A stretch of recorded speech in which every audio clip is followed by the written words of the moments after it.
সবাইকে স্বাগত নতুন একটি ভিডিওতে। আজকে আলোচনা করব সেমিস্টার 2 এর এডুকেশন বিষয়ের উপর, যারা ওয়েস্ট বেঙ্গল স্টেট ইউনিভার্সিটির আন্ডারের কলেজগুলোতে পড়ো তাদের জন্য ভিডিওটি খুবই গুরুত্বপূর্ণ হতে চলেছে। প্রথম প্রশ্ন, শিক্ষা মনোবিজ্ঞান বলতে কী বোঝো?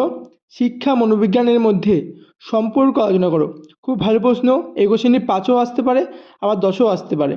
পরবর্তী প্রশ্ন, 2-এর দাগের শিক্ষা মনোবিজ্ঞানের প্রকৃতি ও পরিধি সম্পর্কে আলোচনা করো। এখানে 5 নম্বরের প্রশ্ন আসবে, হয় প্রকৃতি দেবে নয় পরিধি দেবে।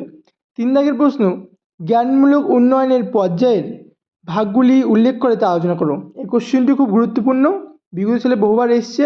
এই কোশ্চেনটি 5 নম্বরের পড়বে। মানব উন্নয়ন বলতে কী বোঝো? মানব উন্নয়নের পর্যায়গুলি আলোচনা করো। খুব গুরুত্বপূর্ণ প্রশ্ন, কোশ্চেনটি সবাই দেখে যাবেই। পরবর্তী প্রশ্ন, 5-এর দাগের ব্যক্তিত্ব বলতে কী বোঝো? ফ্রয়েডের মনোবিশ্লেষণ তত্ত্বটি আলোচনা করো। এই কোশ্চেনটি 10 নম্বরের পরীক্ষায় আসবে, সকলে ভালো করে দেখে যাবে। এই কোশ্চেনটি খুবই গুরুত্বপূর্ণ, পরীক্ষায় আসবেই, কার্যত নিশ্চিত। খুব ভুল না করলে কোশ্চেনটি দেবে। পরবর্তী 6 দাগের প্রশ্ন, মনোযোগের নির্ণায়কগুলি কী কী তা সম্পর্কে বর্ণনা করো। কোশ্চেনটি 5 নম্বরের, খুবই গুরুত্বপূর্ণ প্রশ্ন। পরবর্তী 7 দাগের প্রশ্ন, ব্যক্তিসত্তার ভাগগুলি কী কী তা আলোচনা করো। কোশ্চেনগুলো সবাই খাতায় লিখে নাও, খুব গুরুত্বপূর্ণ প্রশ্ন, পরীক্ষা আসবে। 8 দাগের প্রশ্ন, 10 নম্বরের প্রশ্ন, শিক্ষাশ্রয়ী মনোবিদ্যা বলতে কী বোঝো?